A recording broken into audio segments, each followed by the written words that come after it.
जय भीम, नमो बुद्धाय। सम्यक क्रांति चैनल में आपका स्वागत है। हम लोग यहाँ पर गया में हैं और गया में जो महाबोधि बुद्ध विहार है यहाँ पर है। आप देख सकते हैं कि मेरे पीछे ये महाबोधि बुद्ध विहार है, जिसके बारे में आज कई महीनों से यहाँ पर चर्चा चल रही है।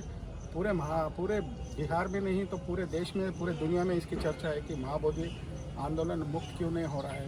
बंटी जी क्या कहेंगे, आपका क्या परिचय है और क्या कहेंगे इस बारे में कि यह विहार मुक्त होने के लिए क्या करना पड़ेगा? मैं भंते विमल कीर्ति, मैं बक्सर बिहार बोधगया गैंग में रहने वाला हूँ। देखिए, महाबोधि महाविहार जो है ये सम्राट अशोक का बनाया हुआ महाविहार है। सम्राट अशोका ने 24,000 बुद्ध विहार बनवाया। 24,000 में केवल बिहार राज्य में केवल एक ही महाबोधि महाविहार है। आप देख सकते हैं ये महाबोधि महाविहार, ये बिहार सरकार और भारत सरकार लोगों ने मिलकर, ये हम लोग का भारत का संविधान 26 जनवरी 1950 को लागू हुआ था, मगर कुछ नियम यहाँ के बिहार सरकारों ने संविधान लागू होने से पहले लागू कर दिया। मगर बोधिसत्व बाबा साहब जी ने संविधान अनुच्छेद 13 में कहते हैं कि 1950 से पहले जो भी नियम है उस नियम को शून्य माना जाता है, उस कानून को शून्य माना जाता है। तब तक बिहार सरकार अभी तक महाबोधि महाविहार को बीटी एक्ट 1949 जो काला कानून है उसको अभी तक क्यों लागू करके, जिसमें बीटी एक्ट जो है 4 हिंदू 4 बौद्ध वो रखा है, अभी तक बिहार सरकार मजबूत इसको मुक्त नहीं कर रही है। 12 फरवरी से जो यहाँ पर आंदोलन चल रहा है, प्रोटेस्ट चल रहा है, वो उसके बारे में क्या कहेंगे? 12 फरवरी से नहीं, 12 फरवरी से 17 सितंबर को हम लोगों ने 5 लाख लोगों ने ऐलान किया था गांधी मैदान पटना में, अशोका मैदान में। उसके बाद मैंने निर्णय बना के बस 12 फरवरी के आंदोलन चलने वाला है। मगर बिहार सरकार अभी तक जो आंदोलन लोगों ने किया, मतलब कोई आके जापान से किया, कोई आके श्रीलंका से किया, कोई ऐसे बिहार राज्य से छोड़कर सिलीगुड़ी से आकाश लामा जी ने किया, बिनेचर्या उत्तर प्रदेश से मुजफ्फरनगर से किया, मगर अभी तक लोगों ने बिहार के लोगों को विश्वास के पात्र में नहीं लिया। मैं ये कहना चाहता हूँ, महाराष्ट्र में जा जाकर प्रचार प्रसार करना, इसका मतलब आंदोलन करना, जनसभा करना, जुलूस निकालना, ये उतना मायने नहीं रखता है। आप लोगों को मैं यही नम्र निवेदन करता हूँ, बिहार के गाँव में, हर जिलों में जा जाकर इसका प्रचार प्रसार करना चाहिए। और बिहार वासी को जो 15 को छोड़कर 85 जो हमारा बहुजन मूल निवासी है, उसको जब तक हम लोग बौद्ध नहीं बनाते हैं और बौद्ध के बिहार के लोग ही महाबोधि महाविहार को मुक्त करेंगे, इसके लिए हम लोगों ने जन जागृति छोड़ दिया, धम्म क्रांति हम लोग तेज कर दिया है। अभी 2 अक्टूबर 2025 को 1 लाख लोगों ने धम्म दीक्षा ले रहे हैं। आकाश लामा और विनयाचार्य का जो आंदोलन है उसके बारे में ऑब्जेक्शन दिख रहा है, तो कैसे करेंगे? और बिहार के लोगों को ये करने के लिए, अवेयरनेस लाने के लिए, तो केवल आकाश लामा विनयाचार्य जी ने ही आंदोलन नहीं चलाया है। अनागारिक धर्मपाल से लेके सुरेश ईसाई भंते से लेके आकाश लामा विनयाचार्य, मैं भंते विमल कीर्ति, ये सुशील बौद्ध और कौनसी राहुल, राजेंद्र पाल, भीमराव यशवंत अम्बेडकर जी, प्रकाश, सभी लोगों ने मिला। 67 डेज जेल में जाना कोई मामूली बात नहीं है। जो विनयाचार्य गए हैं और उनके जैसा 67 दिन जेल में जाना कोई छोटी बात नहीं है।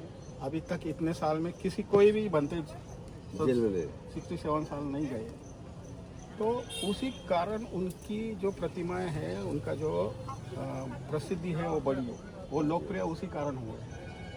और आप बिहार में बात कर रहे हैं, आप जब तक आप कैसे लाएंगे, बीए मुक्त कैसे करेंगे, बताइए? मुक्त करने के लिए गाँव में बाबा साहब कहते हैं, जो लोग अपने पूर्वजों के इतिहास को नहीं जानते वो हमेशा के लिए गुलाम हो जाते हैं, वो अपना इतिहास नहीं बना सकते हैं। इसी के आगे बोधिसत्व बाबा साहब जी क्या कहते हैं, गुलामों को गुलामी के एहसास कराओ, गुलामी की बेड़ी को तोड़ देगा। जो महाबोधि महाविहार ये गुलाम है, ये कैद है, तो हमारे बहुजन समाज जितने हमारे जैसे ST OBC के लोग हैं उनको हमें एहसास दिलाते हैं, तो हिंदू नहीं रहेगा, वो बहुत बनेगा। राजनीति के बारे में देखिए, जो भी अभी विपक्ष है, जो सरकार है, भाजपा सरकार, NDA सरकार, अभी सुनने के लिए तैयार नहीं है, अभी सुनने के लिए तैयार नहीं। जब तक बहुजनों का सरकार नहीं बनता है, अगर बहुजनों का सरकार बन जाता है तो महाबोधि हम तो कल चाहेंगे, कल तो सरकार बनाने के लिए उसके लिए हम लोगों ने एक अभियान चला रहे हैं। हमने धम्म दीक्षा का 2 अक्टूबर 2025 को, इसमें मुख्य अतिथि के रूप में डॉक्टर भीमराव यशवंत अम्बेडकर साहब आ रहे हैं। लाखों को मैंने ऐलान किया है धम्म दीक्षा का, और मैं वहाँ आगाज करने वाला हूँ 2 अक्टूबर 2025 को। जो महाबोधि मुक्ति की बात करेगा वो बिहार में राज करेगा, ऐसा हम लोगों ने नारा चलाकर आगाज करेंगे। तो मुझे ये बताइए, आपने राजनीतिक निर्णय लिया है, तो आने वाले चुनाव में आपका क्या कदम है, आपने क्या काम किया? आने वाला चुनाव में वही होगा जो महाबोधि की मुक्ति की अगर कहता है हमारा सरकार बनता है हम मुक्त करा के मानेंगे। ऐसे अगर लोग सरकार आता है अगर ये बात को बोलता है बौद्धों के बीच में तब तो उसको वोट दिया जाएगा ना, तो उसको हरवाने का काम किया जाएगा। इसका मतलब मुझे नहीं लगता कि वो लोग बोलेंगे कोई, नहीं ये तो आपको ही बोलना पड़ेगा, भंते को बोलना पड़ेगा, हम लोग तो बोल रहे हैं अम्बेडकर राइट को हम बोलना लोग बोल पड़ेगा, रहे हैं हम सत्ता में आना पड़ेगा। सत्ता में आने के लिए आप कुछ नहीं कर रहे हैं। नहीं, इसका मतलब आप सिर्फ लोगों की दिशा भूल कर रहे हैं। जब तक आप सत्ता में नहीं आएंगे, आपकी सत्ता नहीं होगी, कम से कम 10 MP और 40 MLA नहीं होगे, यहाँ पर आपका कोई नहीं सुनेगा। बहुजनों का सत्ता है, ऐसा नहीं है तो बिहार में कोई बराबर आप वोट देके चले जाएंगे, ऐसा नहीं है तो कोई बराबर और कुछ क्षत्रिय मुख्यमंत्री बना है बहुजन है, मगर वो बहुजन अनुभक्त है ना। अभी तक जो मुख्यमंत्री बना है अनुभक्त बना है, बुद्ध की बात करता है, मगर बौद्धों का अधिकार देने के लिए तैयार नहीं है। तो ऐसे मंत्रियों को तो पहले हटाना पड़ेगा और बहुजन समाज के जो शुभचिंतक है वो मंत्री हटाने के लिए सत्ता में आना तो पड़ेगा। उसके लिए मैंने इसके लिए आपने क्या कदम हम बढ़ाया? लोगों ने ऐलान अभी कर रहे हैं ना, जो महाबोधि मुक्ति की बात करेगा वो बिहार में राज करेगा, नहीं तो उसको वोट नहीं दिया जाएगा। इसका मतलब है आप दूसरे के ऊपर डिपेंड है। क्यों नहीं, तो आप किससे तो किसको देंगे?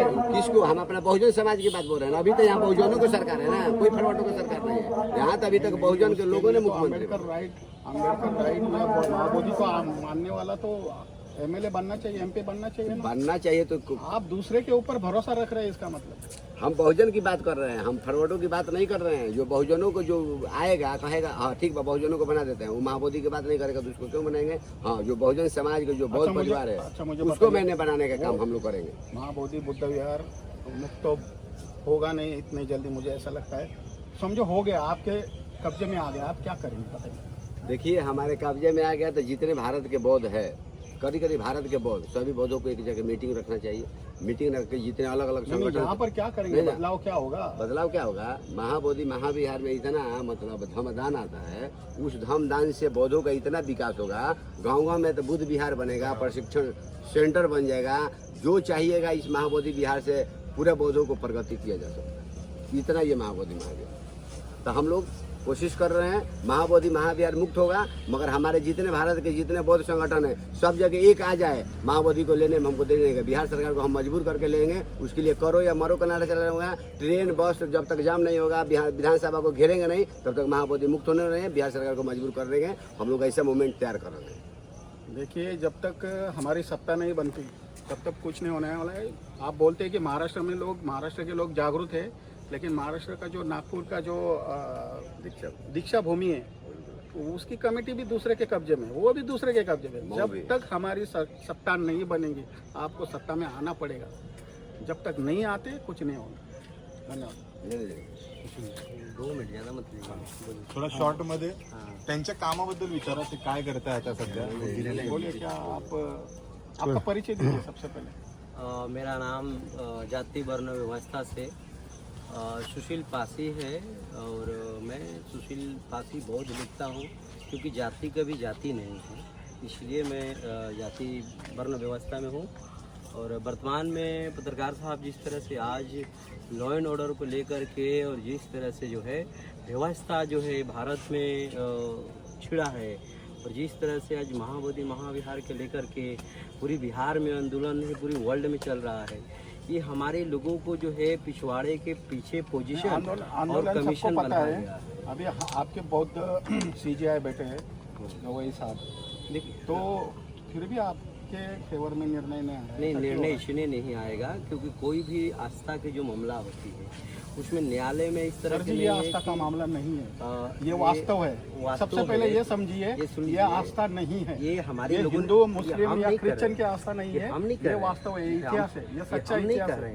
ये लोगों ने जाति वर्ण व्यवस्था में सामंतवादियों ने आस्था बना दिया, ये धर्म का ठेकेदारों ने इसको धर्म आप भी बना मानेंगे आस्था? नहीं, हम बता रहे हैं, हम ये बता रहे हैं कि जिस तरह से आज महाबोधि महाविहार जिस तरह से आज दूसरे के समुदाय को राज्य सरकार और केंद्र के इशारे पर चल रहा है। कि CGI ने अगर इसका निर्णय दे दिया कि बौद्धों का कब्जा होना चाहिए, तो कैसे होगा बताइए? इसलिए देखिए, एक तो पहली बात कि जो CGI बैठे हैं बौद्ध समाज से, वो निर्णय कभी नहीं देंगे, इतना आप समझ लीजिए। नहीं, स्पष्ट समझो है। एक मान लो कि दिया तो दे आगे दिए क्या ना, होगा? आपको दे भी दिए तो राज ये चलेगा कैसे, महाबोधि चलेगा कैसे, आगे बढ़ेगा कैसे, ये डिसीजन हमारा बहुत पहली बात पूरी भारत का बौद्ध समाज को कमेटी खुद की, जैसे मुस्लिम लॉ है, हिंदू लॉ है, क्रिश्चियन लॉ है, सिख लॉ है, उस तरह से बौद्धिस्टों का लॉ नहीं है। अपना जिस दिन बौद्धिस्टों का लॉ बन जाएगा उस दिन हमारा खुद की जो है राइट और फाइट करने का राइट हो जाएगा। हमारे पास कोई लॉ नहीं है, हम हवा में लड़ रहे हैं। जो हम हिंदू के पार्ट है, 1953 में जो हिंदू लॉ बना उसमें हम हिंदू के पार्ट है, हम बौद्धिस्ट नहीं है। आज भी हम बौद्ध कह रहे हैं अपने आप को, हम बौद्ध नहीं है। ये देश में बौद्ध बनने के लिए बौद्धिस्टों का खुद की लॉ होना चाहिए। खुद की हमारा जब लॉ बनेगी तो हमारा आरक्षित और आरक्षण सारा बचा रहेगा। अब सीधा करे कि तुम तो जाति में हो। बाबा साहब ने अशोक चक्र जो संसद में लगाया है, जो तिरंगा लहरा है उसमें क्या बोलते हैं चक्र लगाया है, अब सम्राट अशोक का चक्र लगाया है। पूरा कामकाज सम्राट अशोक के या बुद्ध के जो तत्वज्ञान है उससे होता है, लोकतंत्र से होता है। फिर भी आप बोल रहे हैं कि अलग लॉ आना चाहिए। पत्रकार साहब, मैं कह रहा हूँ कि जब खुद की लॉ है तो बौद्धिस्टों का भी लॉ होना चाहिए। ये देश पूरा भारत सम्राट अशोक ने बौद्ध में भारत बनाए थे, मगर आज संविधान जब 50 के बाद लागू होने के हुआ तो डेमोक्रेसी लोकतांत्रिक देश और सबका धर्म का सम्मान करने का अधिकार मिला है। अनुच्छेद 25 और 26 सारा चीज स्पष्ट दिया है। हिंदू राष्ट्र कभी बनेगा नहीं, जो ये लोग ढोंगी बोलते हैं, बौद्ध राष्ट्र कभी बनेगा नहीं, इस पर संविधान में ऑलरेडी बौद्ध राष्ट्र था। अब बाबा साहेब ने देखे कि ये धर्म निरपेक्ष देश है, हर धर्म के लोग भारत में रहते हैं, इसलिए धर्म निरपेक्ष बाबा साहेब ने बनाया। तो मेरा कहना है कि बौद्ध राष्ट्र ना बन करके ये देश में हमारा बौद्धों का खुद की बोर्ड हो, हमारा खुद बोर्ड बैठे, मेंबर ऑफ कमेटी बैठे, हम डिसाइड हमारा बोर्ड करे। इस तरह से जब हमारे लोग मीनाचार्य और लामा के धंधा उगाने का, देखिए जो लंबा की बात करते हैं, लंबा को तो दुकान चलाने के लिए हमने लाया, उसकी दुकान जो चल रही है वो मेरे बदौलत चली। बिहार में उसको लेकर के आया मैं, उसकी दुकान हम नहीं जानते थे कि वो दुकान चलाने के लिए मर्द मेहरारू आया है। मर्द मेहरारू बाले बेचा दुकान चलाने के लिए, धन उगाने के लिए, हमारा समाज से लूटने के लिए आया। ये मुझे जाना, मैं सेक्रेटरी रहा ऑल इंडिया बौद्धिस्ट फोरम का, मैं बिहार का सेक्रेटरी रहा हूँ और मैं उसके बारे में खूब बेहतर से जानता हूँ। आज जिस तरह से वो चिवर पहन के और धर्मगुरु का बदनाम कर रहा है, वो ढोंग कर रहा है, वो ढोंगी जिस तरह से जो अलग संस्थाएं में ढोंग करते हैं लोग, उसी तरह से ढोंग कर रहा है। बौद्धों में जिस तरह से घुस करके वो ढोंग कर रहा है, ये धन उगाने को धर्म नहीं, धर्म के नाम पर नहीं, वो ऑल इंडिया बौद्धिस्ट फोरम ये CSR फंड लेने का पूरा उसकी षड्यंत्र है। धन उगाने का वो पूरा का पूरा ऑल इंडिया बौद्धिस्ट फोरम काम कर रहे हैं। और विनयचार्या जी को मिल करके, वो तो खुद ही विनयचार्या पर FIR करने वाला आदमी जो है, खुद FIR किया, जेल भेजा लोगों ने।